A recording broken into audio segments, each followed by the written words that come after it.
Deer aspirants, তোমরা এখন সবাই নিশ্চয়ই পড়াশোনা শুরু করে দিয়েছো এই যে স্কুল সার্ভিস কমিশনের জন্য। আচ্ছা, একটা কথা বলে রাখি যে কত কি পরীক্ষা দিচ্ছে এসব ভাবার দরকার নেই, তোমরা তোমাদের কাজটা করো, ঠিক আছে? এতদিন আমরা গ্রামার ক্লাস করছিলাম, কিন্তু আজকে লুসি পোয়েমটা স্টার্ট করব, ঠিক আছে? লুসি পোয়েম 5টা আছে সিলেবাসের অন্তর্গত ওয়ার্ডসওয়ার্থের। এবার সেটা পড়ার আগে কিভাবে শুরু করবে সেটার জন্য আমি একটা দেখো অ্যাট্রোনিম লিখেছি, মানে তার প্রত্যেকটা লেটারের কিন্তু একটা একটা করে আলাদা আলাদা মিনিং আছে, ঠিক আছে? এ দেখো, ACTA, octa, POET, poet, octa poet. এটা কিন্তু কোনো ওয়ার্ড না, এটা জাস্ট সবার বোঝার সুবিধার জন্য লিখেছি। এবার কোনো একটা পোয়েট্রি পড়তে গেলে শুধু পোয়েট্রিটা পড়লে তো হবে না, তাহলে তো বোঝা যাবে না, কিছু ওটা উপর উপর করা হয়ে গেল। এবার সেটা ডিপলি জানার জন্য আমাদের কি কি পড়তে হবে, দেখো অরিজিনটা দেখতে হবে। অরিজিন মানে অথর কে লিখেছে, তার এজটা কেমন ছিল, তার মানে যুগটা কীরকম ছিল, হ্যাঁ, তার সেই পিরিয়ডটা কীরকম ছিল। তারপর কি সি হচ্ছে কি কনটেক্সট। কনটেক্সট মানে কোন কনটেক্সটে সেই ওয়ার্কটা তিনি লিখেছেন, মানে হিস্ট্রিক্যাল কনটেক্সট থাকতে পারে, পলিটিক্যাল বা সোসাইটাল কনটেক্সট, বোঝা গেছে? টি হচ্ছে কি টাইপ। টাইপ ওর কবিতাটা কীরকম ধরনের কবিতা, হ্যাঁ, সনেট নাকি অন্য কিছু, এসব তো আছে, সেটা হচ্ছে টাইপের অন্তর্গত, বোঝা গেছে? আর একটা হচ্ছে কি A for analysis. Analysis line by line analysis. এবার শুধু অ্যানালিসিস মানে কিন্তু মিনিং বোঝায় না, অ্যানালিসিস মানে অ্যাট দ্য সেম টাইম সিগনিফিক্যান্সও বোঝায়, বোঝা গেছে? পি হচ্ছে কি পোয়েটিক ডিভাইস।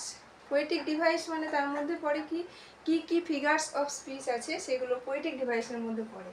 ও হচ্ছে কি অর্নামেন্ট, তার মধ্যে ল্যাঙ্গুয়েজ, ডিকশন এসব থাকবে। ই হচ্ছে কি ইকো। ইকো মানে মিটার, রাইম স্কিম, এগুলো থাকবে। টি হচ্ছে টোন। টোন মানে কি এলিজাইক টোন না প্যাস্টোরাল টোন না, এইসব যে টোনগুলো আছে সেগুলোর মধ্যে কোনটাই কবিতার অন্তর্গত, যেটা আমরা পড়ছি, ঠিক আছে? এবার আমি অরিজিনটা দিয়ে স্টার্ট করি। O for origin. অরিজিন হচ্ছে কি ওয়ার্ডসওয়ার্থ লিখেছেন, যেহেতু কবি রোম্যান্টিক কবি ওয়ার্ডসওয়ার্থের লেখা, তাহলে তার অরিজিন মানে কি তার পিরিয়ডটাকে আমাদেরকে বুঝতে হবে। তার পিরিয়ডটাকে বুঝতে হলে তিনি তো রোম্যান্টিক এজের পোয়েট, রোম্যান্টিক এজের, রোম্যান্টিক পিরিয়ডের বা রোম্যান্টিক এজের পোয়েট। আচ্ছা, রোম্যান্টিক এজকে বুঝতে গেলে আমাদের তার আগের এজ থেকে একটু পিরিয়ড থেকে টানতে হবে। কি তার আগের পিরিয়ডটা কি ছিল? এজ অফ ট্রানজিশন, বোঝা গেছে? রোম্যান্টিক এজ কখন? রোম্যান্টিক এজ হচ্ছে কি 18 to 1830, মানে হচ্ছে first half of 19th century. First হাফের একটু কম হচ্ছে, 19th সেঞ্চুরির প্রথম দিকটা হচ্ছে রোম্যান্টিক এজের মধ্যে পড়ছে।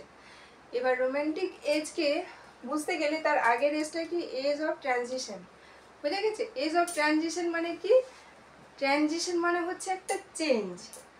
ট্রানজিশন, ট্রানজিশন এই কথাটার মানে হচ্ছে চেঞ্জ, বুঝা গেছে? চেঞ্জ। এবার চেঞ্জটা কি থেকে চেঞ্জ? একটা জিনিস ছিল, একটা হাওয়া চলছিল, এবার সেটা থেকে অন্য একটাতে চেঞ্জ হবে। এবার সেটা কি হাওয়া চলছিল, নাকি তার আগের পিরিয়ডে যে আলেকজান্ডার পোপ যিনি আছেন, তিনি কীরকম ছিলেন? তিনি কি ছিলেন? ক্লাসিক্যাল ভালোবাসতেন, মানে সব কিছু জিনিস ইন্টেলেকচুয়াল দ্বারা বোঝা হবে। তারপর কি কারেক্টনেস, ইন্টেলেকচুয়ালিটি, নিও ক্লাসিসিজম, এইসবে তিনি বিশ্বাস ছিলেন। তার ওয়ার্কগুলো সেইভাবে সেরকম ছিল, কারেক্টনেস, বোঝা গেছে? এবার এখান থেকে মানুষ এতটা কম্প্যাক্ট বা এতটা রিজিড না হয়ে কিছুটা ফ্লেক্সিবল হতে চাইছিল। তখনকার মানুষ, তখনকার ইংল্যান্ডের মানুষ কিছুটা ফ্লেক্সিবল হতে চাইছিল। এবার তারা সেই জন্য কি তারা কিছুটা নমনীয় হতে চাইছিল। নমনীয় কি? From neo classicism to romanticism, okay, from intellectualism to emotionalism, বোঝা গেছে?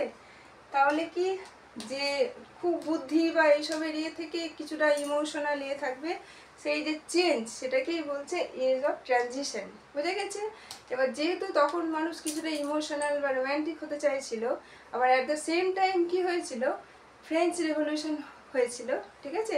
এবার ফ্রেঞ্চ রেভলিউশনের তিনটে মোটো ছিল, যে গোল্ডেন যেটা মোটো ছিল, তিনটে কি? Sense of liberty, equality and fraternity.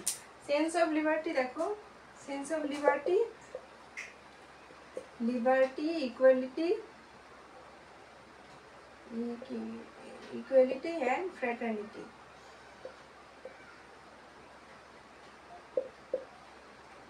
Liberty যেটা উদারতা, ইকুয়ালিটি সমতা, ফ্র্যাটার্নিটি মানে ভ্রাতৃত্ববোধ। এই তিনটে ফ্রেঞ্চ রেভলিউশনের যে মোটো সেটা কিন্তু ফুলফিল হয়নি, বোঝা গেছে। সেই জন্য রোমান্টিক এজে কি দেখা গেছিল, ডিসইলিউশনমেন্ট, ডেসপায়ার, হ্যাঁ এইসবগুলো রোমান্টিক এজে দেখা গেছিলো, এইসবের মধ্যে মানুষ ডুবে গেছিলো। এবার তখন কি, তখন যেসব রোমান্টিক এজের কবিরা কি মনে করছে যে মানুষকে কিছুটা হলেও এইখান থেকে বের করতে হবে, মুক্তি দিতে হবে। সেই জন্য তারা কি, তারা তাদের এতে নেচার বা রোমান্টিক জিনিসটা নিয়ে এলো, ইমোশন, নেচার এসবগুলো নিয়ে এলো। ওয়ার্ডসওয়ার্থ কি বলেছেন যে poetry is the spontaneous overflow of emotion. Okay, এবার এইভাবে যে রোমান্টিক এজটা এলো তখন মানুষ কিছুটা রিল্যাক্সেশন বোধ করলো। এবার সেই জন্য রোমান্টিক এজটা কি, রোমান্টিক এজটা হচ্ছে most fertile age of literature, বোঝা গেছে। সেই সময় লিটারেচারের অনেক কিছু ভালো ভালো প্রোডাকশন যেগুলো সেগুলো হয়েছিল, লেখা হয়েছিল। আচ্ছা, এবার অথার সম্বন্ধে গেল, অথার আমরা কিছুটা জানলাম। এবার সিটা কনটেক্সটটাও জানলাম, কি কি হিস্ট্রিক্যাল ইয়ে থেকে আমাদের ফ্রেঞ্চ রেভলিউশন এইসবগুলো জানলাম। এবার কি তার থেকে চেঞ্জ পাওয়ার জন্য লিটারেচারে গা ভাসিয়েছিল মানুষ, এটা জানলাম। এবার টি, টি হচ্ছে কি, টি হচ্ছে কি টাইপ, টি হচ্ছে টাইপ। টাইপ মানে কি, টাইপ মানে হচ্ছে, টাইপ হচ্ছে যেটা জার বলে অথবা জানরা যেটা বলে। আচ্ছা, টি টাইপ আমাদের এই যে লুসি পোয়েমস, এটা কিরকম ধরনের কবিতা, ব্যালাড কবিতা, বোঝা গেছে। এবার ব্যালাডটা আমাদের কি সেটা জানতে হবে। ব্যালাড কি, ব্যালাড হচ্ছে, ballad is a narrative poem, narrative poem যেটা কি স্টোরির মতো করে বলা হয়। This is narrative poem আর কি often it is told just like story, okay, just like story। আর এটা কি, এটা কি in simple and rhythmic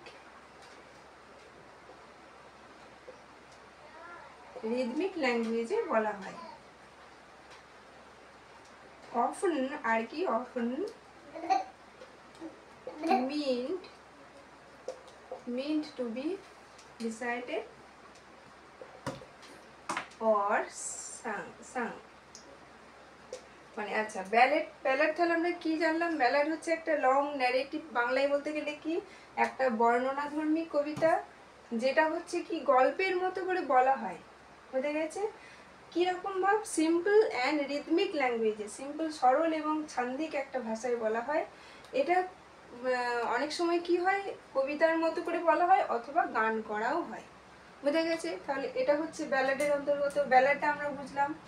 এবার আমরা লাইন বাই লাইন কবিতার অ্যানালিসিসটা করি। আচ্ছা দেখো, হ্যাঁ না আরেকটা সিকোয়েন্সটা বলতে হবে, যেটা যেটা লুসি পোয়েমসের সিকোয়েন্স, সিকোয়েন্সটা কি, লুসি পোয়েমস যেটা হচ্ছে আমাদের পাবলিকেশন ডিটেলস যেটা, সেটা একটু বলা দরকার। লুসি পোয়েমসটা পাবলিশ হয়েছিল যে ওয়ার্ডসওয়ার্থ আর কোলরিজ দুজনে মিলে যে লিরিক্যাল ব্যালাডস লিখেছিলেন, লিরিক্যাল ব্যালাড, লিরিক্যাল ব্যালাডে লুসি পোয়েমটা পাবলিশড হয়েছিল। এবার লিরিক্যাল ব্যালাডের কখন হয়েছিল, যখন ফার্স্ট এডিশনে কিন্তু হয়নি, এটা লিরিক্যাল ব্যালাডসের সেকেন্ড এডিশনে হয়েছিল। লিরিক্যাল ব্যালাডসের ফার্স্ট এডিশন পাবলিশ হয় কখন, ফার্স্ট এডিশন হয় 1798, 1798 হয় লিরিক্যাল ব্যালাডসের ফার্স্ট এডিশন, বোঝা গেছে। তখন কিন্তু এটা ফার্স্ট এডিশন পাবলিশ হয়েছিল, তখন কিন্তু এই লুসি পোয়েম এতে প্রকাশ হয়নি। কিসে হয়েছে নাকি, যেটা second edition of lyrical ব্যালাডস, second edition of lyrical ব্যালাডস,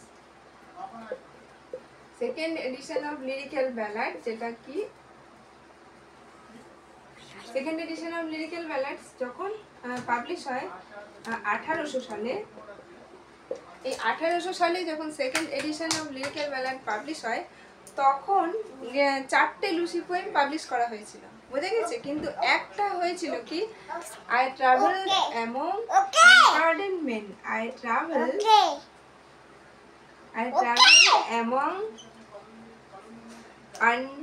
unknown I travel among unknown men। এটা হয়েছিল কি 1807 সালে।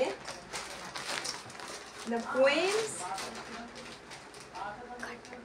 in